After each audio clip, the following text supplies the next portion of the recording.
thrilled to introduce a distinguished leader who brings a wealth of experience and knowledge to the table. Julia Pollak, Chief Economist at ZipRecruiter, is at the forefront of leveraging AI-driven technology to connect millions of businesses and job seekers. Julia's work at ZipRecruiter involves using data from their marketplace to measure the health of the labor market, identify hiring trends, and help both employers and job seekers prepare for the future of work. Her research is frequently cited in leading national outlets like the New York Times, the Wall Street Journal, and NPR. She is also a contributor to Barron's and a member of the Forbes Human Resources Council. Julia will spend a few moments taking questions after her presentation today. So please have your questions ready. There will be a microphone here in the room, and our virtual participants can submit their questions through the Q&A function of the app. And we're really looking forward to this presentation. Thank you, Julia. The stage is yours.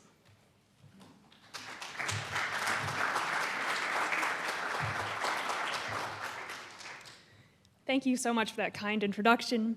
And I am so tremendously honored and excited to be here today at what has been a thought-provoking and engaging and wonderful event on the most important issue that affects the US economy today, arguably. So my talk is about why we need to raise employment among older Americans and how to do it. And here's the outline of my remarks. I'm going to talk about the current state of older workers, then I'm going to talk about the benefits of raising employment for older workers, and then a couple of ways that we might go about doing this. So, as we've all discussed here, the US population is aging rapidly.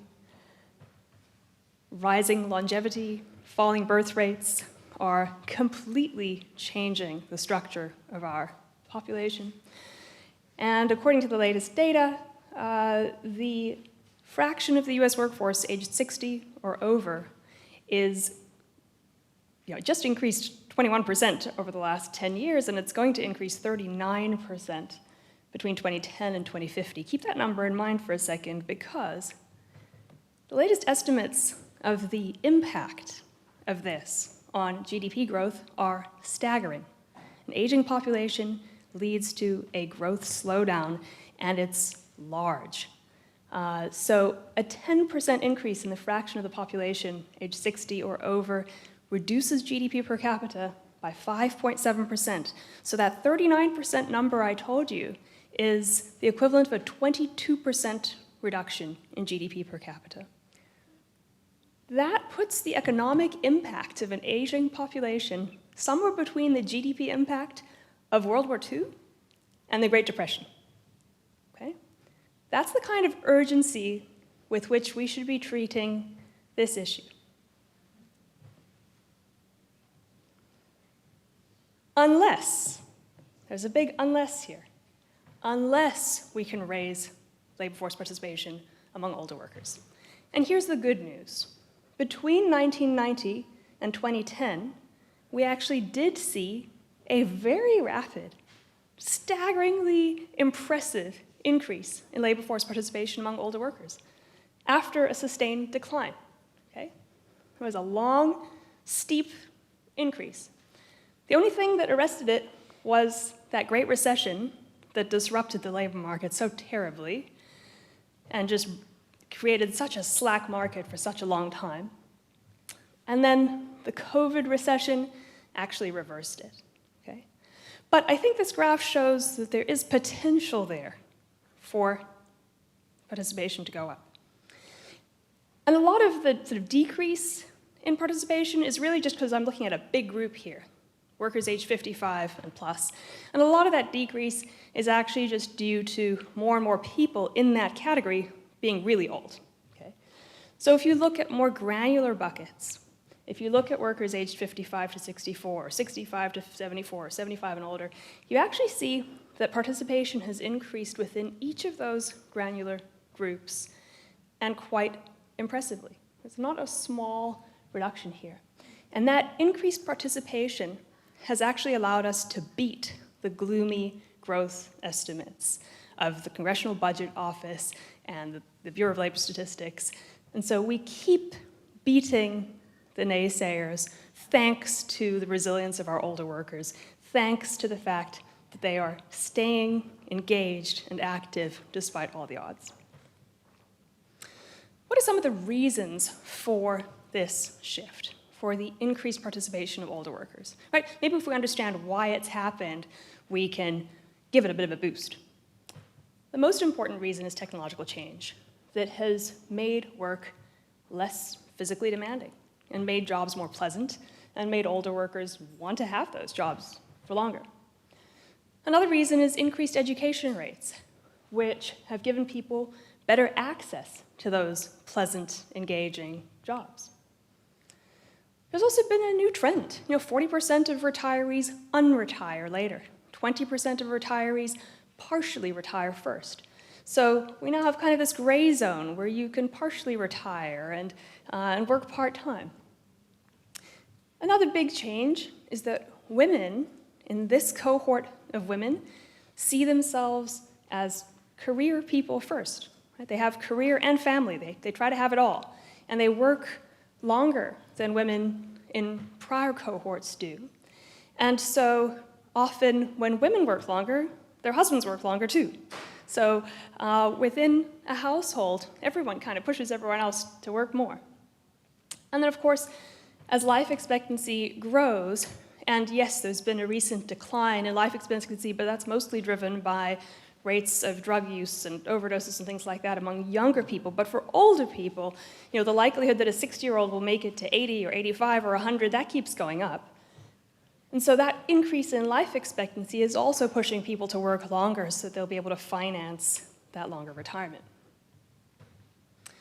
There have also been changes in policies and in institutions that have pushed people to work longer. Okay, so these are not great. They're not expanding people's options. I prefer the kinds of solutions that give people more choice, not the kinds of solutions that restrict people's choices. But there have been a lot of other changes, institutional changes, that have pushed, nudged, prodded people back into the labor force or forced them to stay longer. One is the shift from defined benefit pensions to 401k type plans. There's no longer such an incentive to retire the minute you're eligible for a lifetime pension, right? The slight increase in the Social Security full retirement age has also had some effect. The elimination of the early retirement earnings test, which penalized people for working beyond eligibility, that's also encouraged people to keep working. So there are a whole number of things going on. That said, if you compare us to other countries around the world, our employment rates for older workers are still actually relatively low, way below those for Iceland and New Zealand, Japan, and dozens of other countries. And so that suggests that our employment rates could go quite a lot higher. Now, I'm not just making the argument that older workers, we should stick them in the factory and put them to work because, this is productive labor and don't you dare sit back there and enjoy your grandkids, right?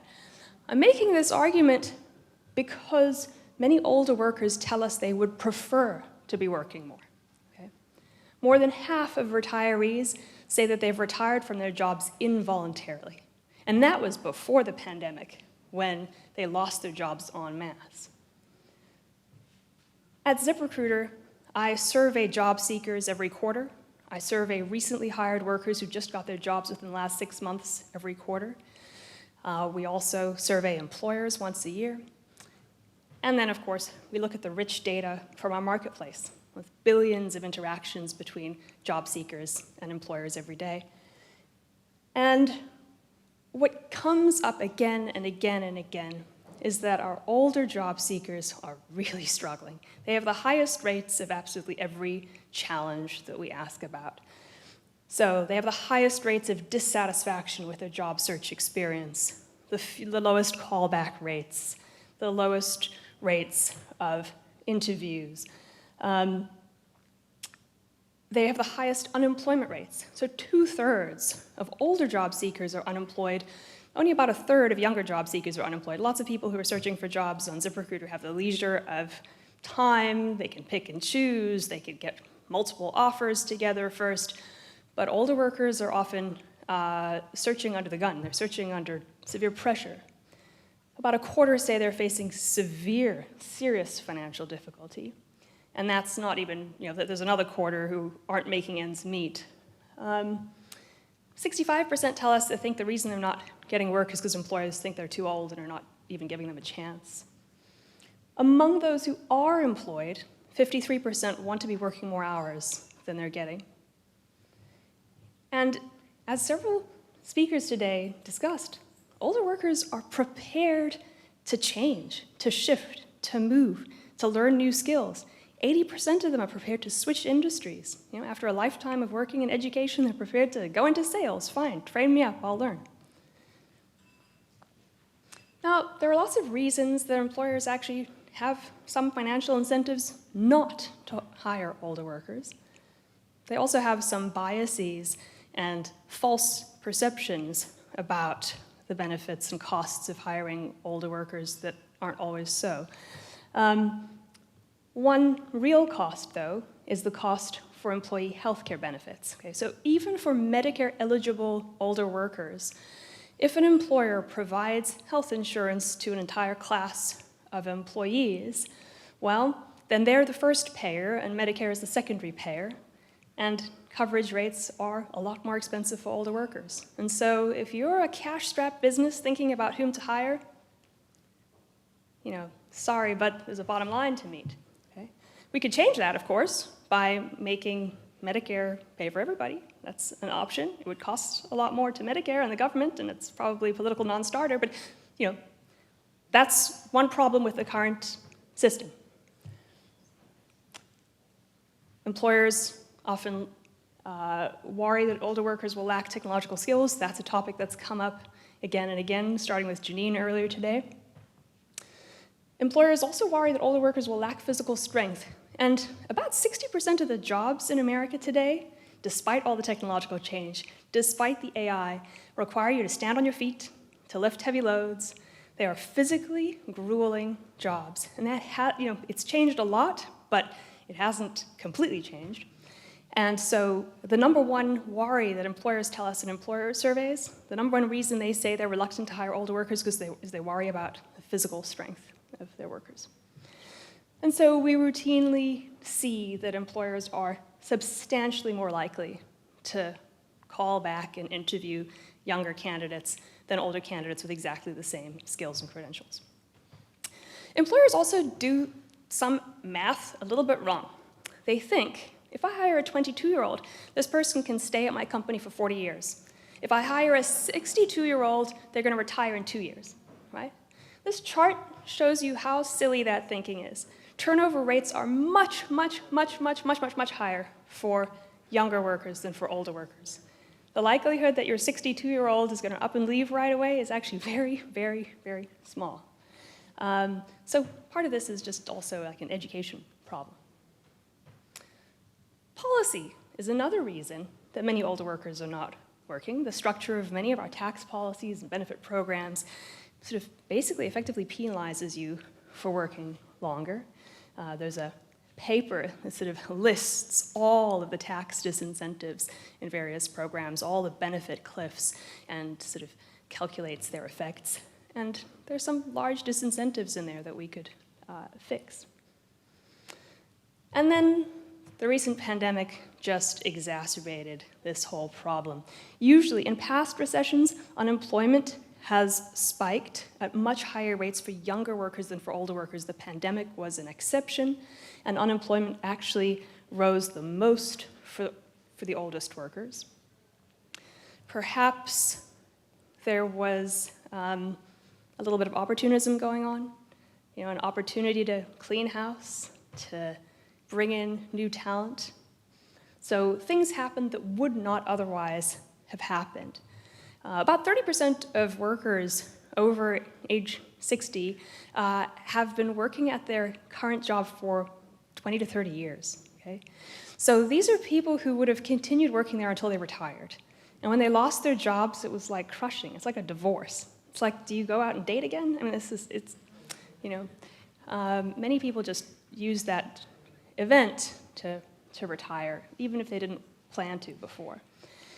And as a result of that massive shock, labor force participation has fallen off in this group much more than in past recessions and much more than for any other group. That decline hit everyone, even people with education, but it hit the least educated workers hardest. And as a result, it's led in an increase in poverty among older workers. So this is the trend in poverty rates according to census data for workers under age 18. For children, of course, all the news was focused on the doubling in the poverty rate for children when the pandemic benefits predictably weren't renewed. But for every group, poverty rates are still below their pre-pandemic 2017, 2018, 2019 rates, except for older workers. For older workers, they didn't just partially rebound, they rebounded and then some. Okay, so thanks to this involuntary retirement, we've actually seen what was a slow, long, steady decline in poverty rates reverse itself for older workers. And so longer employment doesn't just have a macroeconomic benefit for us wonks looking at the numbers of budgeted programs. It would have large individual benefits. Those include financial benefits, and the financial benefits are large. There's a great paper by an economist called Bronstein and team, and they show that working between 1 and 2 months longer has the same effect on your sustainable retirement living standard as having saved between 1 percentage point, having saved 1 percentage point more each year, 10 years before retirement. Okay, so it's a very, very large financial impact. There are also mortality benefits, and I added this slide after chatting with Gary yesterday. We met up and we quickly got to talking about recent sort of tragedies among our friends and families, and we discussed recent cases of people who retired and died very soon after. Active, fit people. And does anyone know people who've had that situation? They've been fit, active members of society, they retired one day and dropped dead very soon after. Well, it's not just an anecdote. Actually, it shows up in the data. So a bunch of economists explored the causal effect of retirement on death. It's actually kind of hard to do. You can't just look at associations, right? Because obviously there's a positive association. People are more likely to retire if they're ill. And so you have to look at a causal estimate. So these economists looked at what happens the month you turn 62. And it turns out because Social Security benefits are first available when you're 62, there's a huge surge in retirements at exactly age 62. And if you look at mortality rates by age, it's just a gradual, slow increase. And there's a big fat jump at exactly 62. Okay? And if you look at the causes of mortality, it all makes sense. There are things related to smoking, related to drinking, traffic accidents. So it looks like when people retire, many people are quite miserable and lonely, and they drink more, and they smoke more, and so they sort of die of deaths of despair. And it's not a small issue. Mortality increases 2% at exactly that little spike. And over the 34 years of the study, that was 11,000 deaths that were earlier than they would otherwise have been. And if you look at big surveys of retirees, the Health and Retirement Survey, the number one reasons that older workers give for wanting to work are actually not financial. They're about engagement in the community, purpose and meaning, routine, social connectedness, etc. Governor Moore earlier talked about how work can be empowering and can give you a sense of worth. So what can we do about this massive, massive economic disaster, which we know has a solution that is likely to be more effective than pronatalist policies to raise the birth rate, that are likely to be more politically palatable than massive increases in immigration, right? This is the silver bullet. This change is something that we can get done that doesn't involve a a huge expense. It actually cuts costs for many programs, right? Something else we could do to tap human capital is a massive overhaul of our education and training programs, trying to understand exactly what employers need and where the gaps are, and we could bring together states and cities and the federal government and overhaul our universities. Yeah, I'll hold my breath, that's not gonna happen. But raising employment rates for older workers, here's something that actually is feasible, politically doable, and we know many of the things that work. Here are the fairly, feasible policy fixes that could encourage rather than punish people for working longer. We could we could count more years of work towards benefits. We could even credit additional years of benefits towards work. We could lower Social Security taxes for older workers. We could allow Medicare to cover insurance for employed workers. We could raise the age limit for the Earned Income Tax Credit and encourage low-wage older workers to keep working. So there are a number of doable policy solutions that have broad-based bipartisan support. And then there are other economic shifts that are up to civil society and the private sector. So there's been a big increase in pay transparency in just the last year, with now 40% of private sector employers revealing pay on job postings, and platforms like ours, like ZipRecruiter, showing predicted pay on about 15% more. And I saw an interesting study that showed that when a nursing home posted the pay rates for caregivers, they got a huge influx of applicants because people now know what they're missing out on. If you don't know what the wage rate is, why even bother and waste your time applying? But if you say, oh my goodness, I'll be missing out on 20 bucks an hour, I could do that job for 30 bucks an hour or whatever it is, it actually makes quite a difference. Remote and hybrid work, so more flexible jobs and more flexible schedules can also encourage longer careers.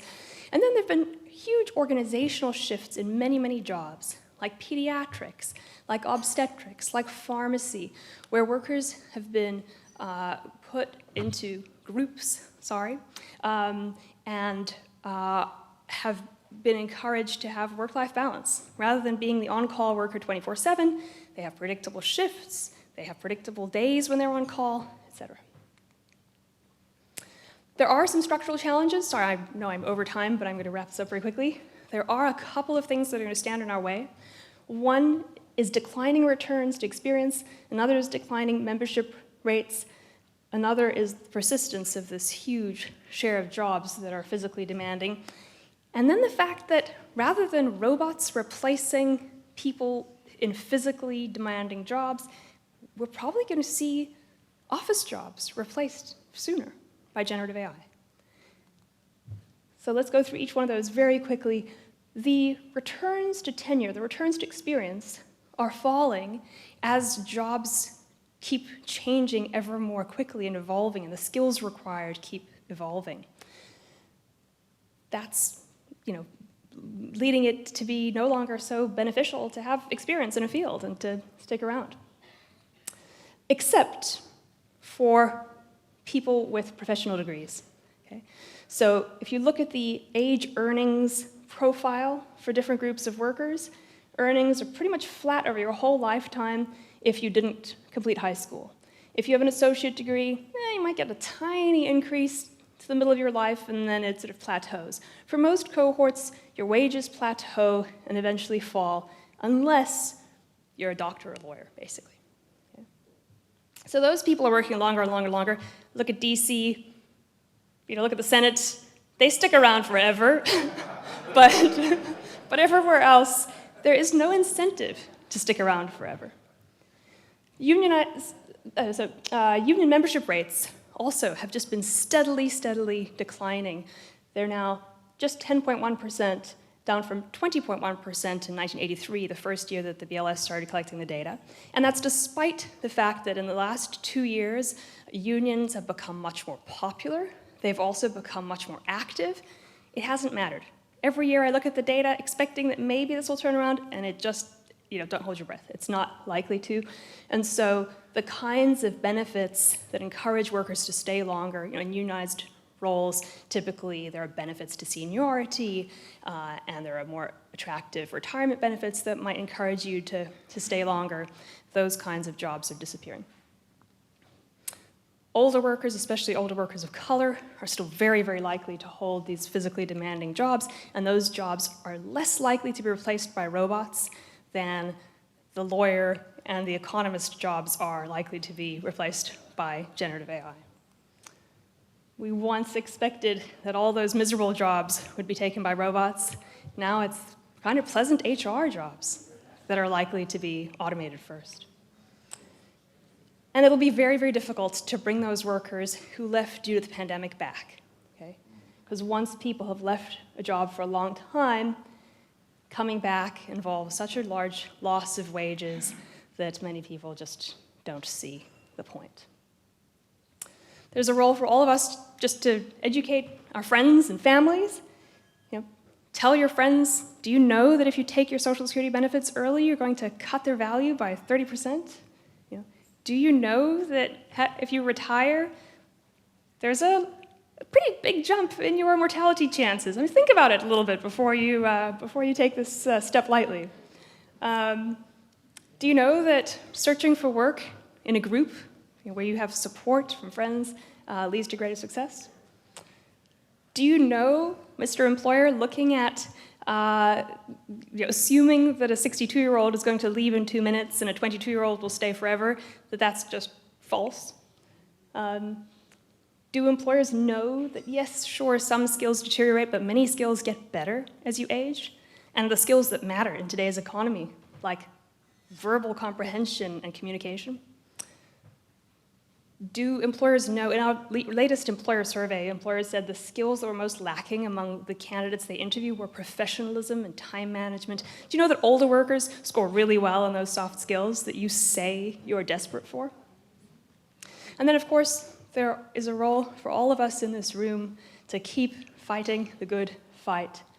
Raising money, raising awareness, providing skills training for older workers, providing job search training, improving our products internally, coming up with exciting new business ideas like Elizabeth's co-living startup that she's started. Right, this is a huge growing issue, a growing problem that needs more innovation, more solutions, and all of us in this room can do it.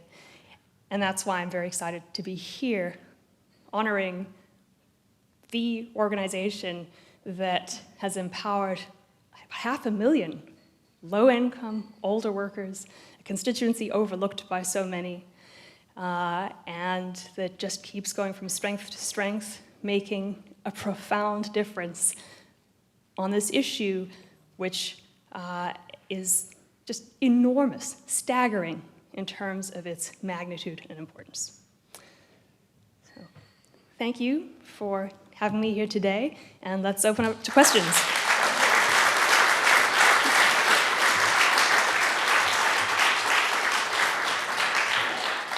Julia, this is Gary, officer. Quiet as it's kept. You've been a wonderful supporter of ours, and the information and data you provided us has given us important insights into what's happening throughout our labor economy. And without your support and your data and your prompting and your text messages, I would not be as informed as I am. So thank you so much. Thank you, Gary. So Julia, I want to go back to the September jobs report. Yes. 55 and over and older US workforce. And I want to share some key factoids for you. 37.8 million 55-plus workers employed as of September 2023. 55-plus unemployment rate is 2.7%. Wow. But here's the rub. The 55-plus labor force participation rate was 38.8%. As you noted, the long-term unemployment rate for those who are 55 plus was 26.9%. those are pretty damning figures when you compare the two. My question is, how do we compare against our global competitors? Because I remarked this morning that the US is up against the G7 nations. We are third among the oldest, fastest growing, aging economies. How do we rank among our peers? Are they measuring the same data? And what are they doing that we could learn from? It's a great question. And yes, unemployment rates can lie because you have a situation where many people are just not even counted there as unemployed because they've given up. Nicole Mastis found that older workers, it takes them 2 years to find a job. And that's, pounding the pavement, sending resume after resume after resume. So yes, many give up and are not counted. I prefer to look at employment to population ratios. And that's why the chart I showed from the OECD of countries and their employment rates for older workers shows that we are to the bottom of the middle, not so great. We could be doing a lot better. What are some things that other countries do? Well, in many countries, there's much less flexibility in the labor force, and that's not necessarily a solution either, right? When we don't want there to be sky-high unemployment for younger workers who can't break in. So there's a trade-off. Many countries with higher rates of employment for older workers have very large unemployment rates for younger workers, and they're not very dynamic economies. So we need to walk and chew gum and do both, and protect workers and make sure they aren't treated in these very sort of discriminatory ways that we know are very widespread. But we also need to make sure that we remove the sort of arbitrary barriers to employment that are inherent in so many of our programs and institutions. So I think it's a multifaceted issue where we need to improve reskilling and retraining and upskilling. We need to encourage employers to adopt 50-plus strategies and adopt more innovative hiring practices. I'm very grateful to companies like Lowe's that do those things and do so publicly. We're likely not going to end up in a situation where there are sort of legal, policy-based incentives for companies to do that, but those reputational incentives to do so can be huge, especially now as more and more information about employee experience is available on the internet. You can find out exactly what it's like to work at a company. You can find out everything about how they treat their employees.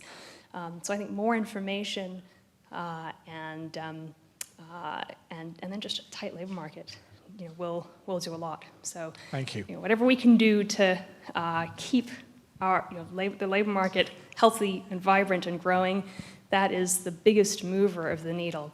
When the unemployment rate is below 40%, we do typically see large improvements in the relative performance of low-wage workers compared to higher-wage workers. We see gender employment gaps narrowing. We see racial employment gaps narrowing. We see age-based employment gaps narrowing.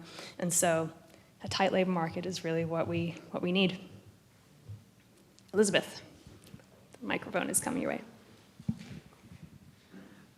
I'm thinking about what does it mean to be old in America with advances in science and medicine. And I think when you read about the 100-year life, our tendency is to add all the years at the end so that we think about we're going to have decades in decline. But might it mean that adolescence goes to 35?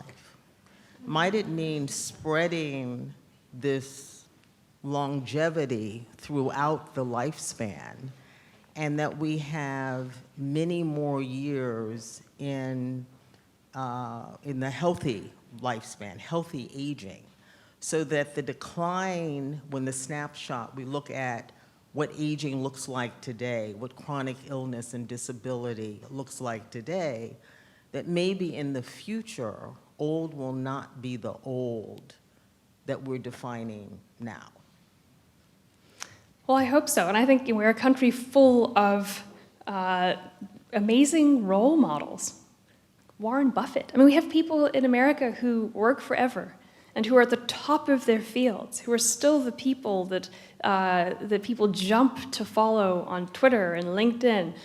Very tech-savvy, very controversial, opinionated, interesting people who are, the leaders of the universe. So if there's any place that will challenge the notions of aging, I think it's the United States. Already we have all these celebrities who look at 60 and 70 cooler than most 20 and 30-year-olds. So I think that's definitely happening. But we all need to attack some of the biases that are rampant in our culture and our TV shows, the jokes, the ageism. It's very, very widespread still, especially against women. Studies of ageism show that there isn't quite as much ageism against men, but there's very, very widespread ageism against women. And that, I think, is in our culture. It's in our sitcoms. It's in our TV shows. We've got a problem with our mothers or something. Okay, one more question. Just real quick, I'm going to ask you a difficult question. You don't have to answer, but you talked about data, and most of the speakers today have been focused in on data.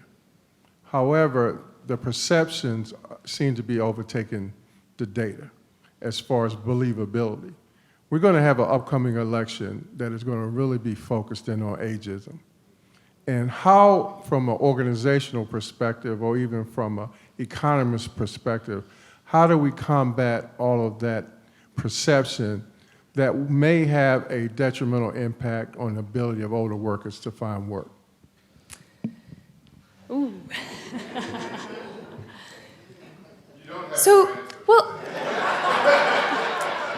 So I think that there is a sense when it comes to government, though, that there is tremendous hypocrisy, because there are forced retirement ages for judges and for pilots and air traffic controllers and for multiple different careers for first responders, et cetera, et cetera. And so I think there's a sense also that incumbent advantage is so large that once people get power, they cling to it forever. So this is not a free market type situation. That actually, if this was like the free market, many people would be kicked out of their jobs for poor performance on both parties in the Senate, the House, all over the place. So what happens there, I think actually, no holds are barred when it comes to politicians. The standard for libel is much, much higher, for defamation, et cetera. I think a lot of the comments about Trump, about Biden, are fair game, frankly. The problem is, yes, it could have an effect on all of us, on the perceptions of workers everywhere else, and that'll be a tragedy. I don't understand why high-wage workers don't want at some point after a great life in public service to retire and to join civil society organizations, right? To throw their weight behind the community organizations doing great things on the ground, and to mentor and bring up younger generations of political leaders. I think that's something that needs to happen there.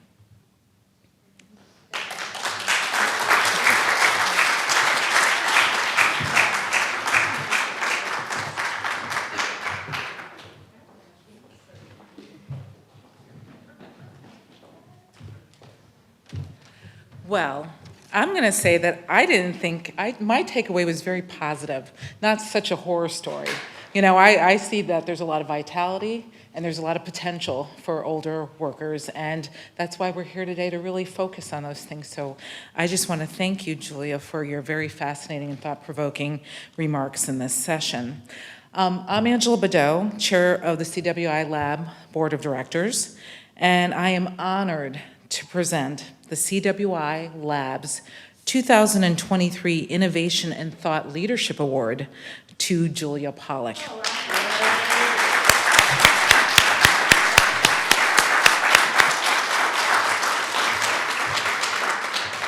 As chief economist of ZipRecruiter, Julia is in a unique position to highlight the importance of age diversity in the workplace. She has authored several articles, many of which have appeared on cwilabs.org, and focused on the vital role of older adults in our workforce. Julia's impact extends far beyond her role at ZipRecruiter. Leveraging her extensive knowledge and insights, Julia elevates our national discussion on the future of work to include older workers and reinforce the value they bring to our economy. She utilizes her national platform that includes regular appearances on CNBC, Yahoo Finance, NPR, Fox Business, Fortune, and others to amplify the vital message of age inclusion. Congratulations, Julia, on this very well-deserved recognition. Thank you for your tireless advocacy and commitment to making our workplaces more diverse, inclusive, and ultimately a better reflection of our society.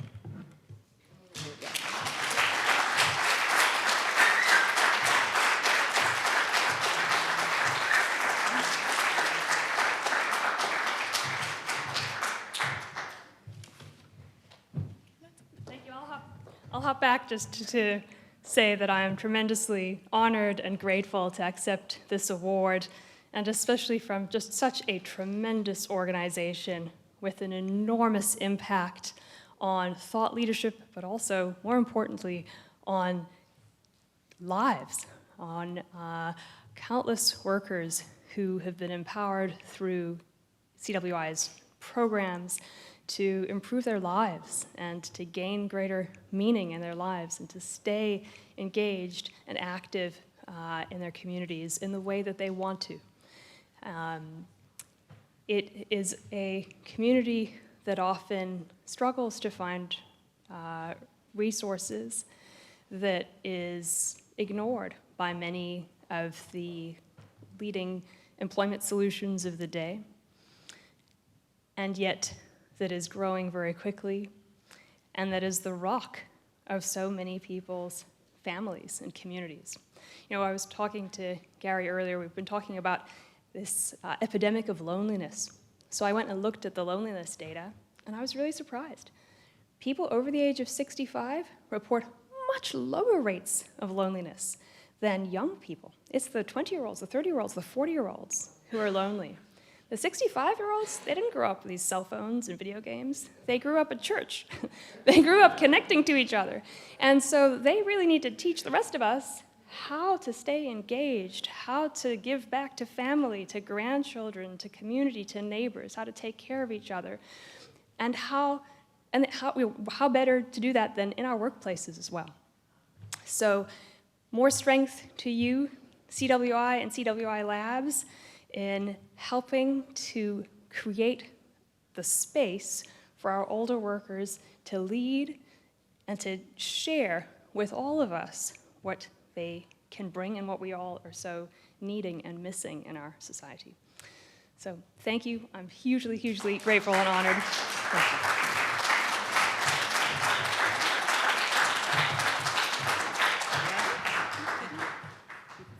And now, for closing remarks, I want to introduce the other Angela, Angela Ciccolo, who's chair of the Center for Workforce Inclusion.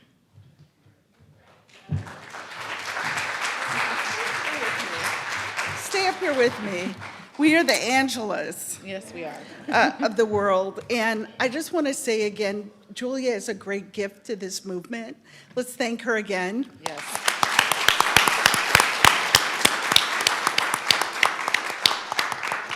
And I know we stand between you and the cocktail reception. And ChatGPT wrote like 10 pages for us to say here at the end. But we're gonna cut that a little bit short. First, as we come to the end of this remarkable event, I want to express our gratitude to all of you who were here at the Press Club and the hundreds of you that were online participating today. And I also got to really thank the staff of CWI. Absolutely. If you are staff of CWI, just, you know, kind of, just you've done an incredible job.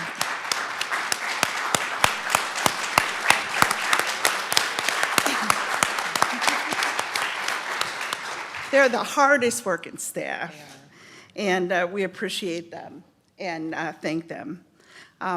You know, the discussions we heard today and the insights shared have been nothing short of inspiring.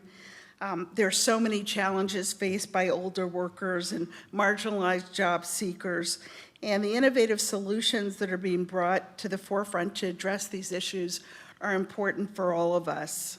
Our speakers were so distinguished, I can't even believe it. Everybody said yes to Gary. Nobody says no to Gary. You know, Governor Wes Moore, Congressman Stephen Horsford, chair of the Congressional Black Caucus, Brett Parton from the Department of Labor, and so many others. They've just given us food for thought on the latest developments in the world of work and what the future holds. And their perspectives have been invaluable, and we are grateful for their contributions.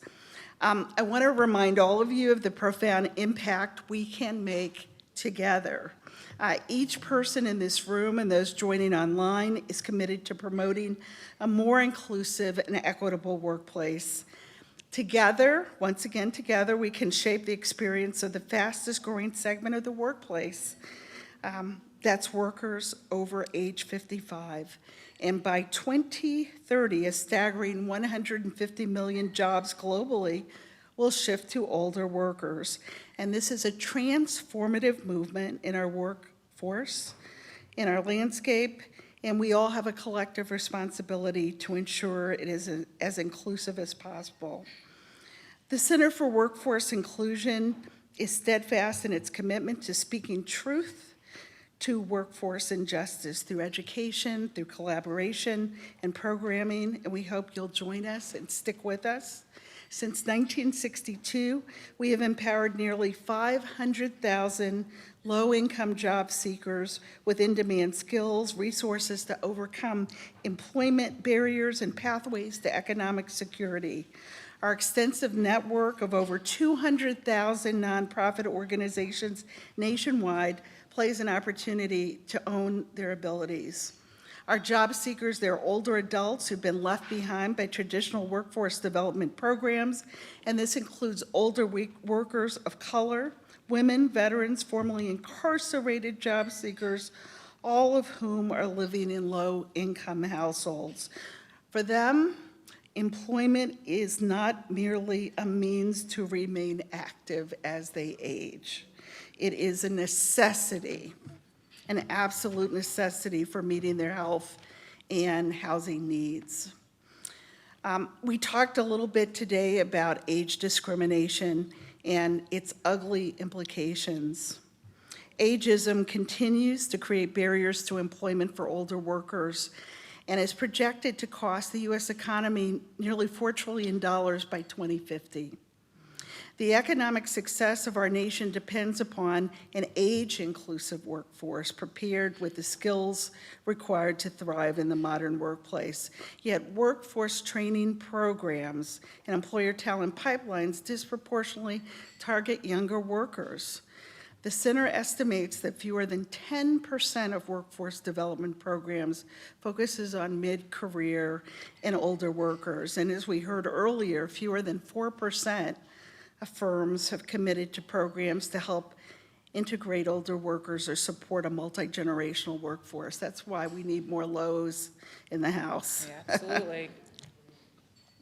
Looking at our event schedule today, we had the privilege of hearing from inspiring individuals leading the commitment of change, from our keynote sessions to fireside chats, the presentation of the Workforce Equity Award to Lowe's, and discussions of AI and age-inclusive workforce solutions. It's evident that we have the knowledge and the momentum to drive meaningful change in the workplace landscape. And as we wrap up our discussions, I just want to leave you with a call to action. Let's take these insights and the ideas that have been generated today and turn them into tangible actions, actions that are going to make a difference in the lives of older and marginalized job seekers. The future of work really is evolving, and we have the power to ensure it's equitable and inclusive for all. And so once again, I want to thank our sister organizations, CWI Labs and the American Workforce Coalition. Thank you. Our speakers, our sponsors, Aries Charitable Foundation, thank you. Indelible Solutions, thank you. And our title sponsor, T-Mobile, thank you, thank you, thank you. Our collaborating partner, we love Working Nation, and each one of you for your dedication to this vital cause.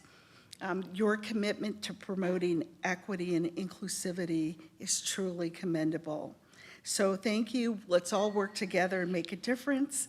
And join us at the cocktail reception beginning now in the 4th Estate Room. The staff will help you there, and I hope you join us and had a remarkable day. Thank you. Thank you.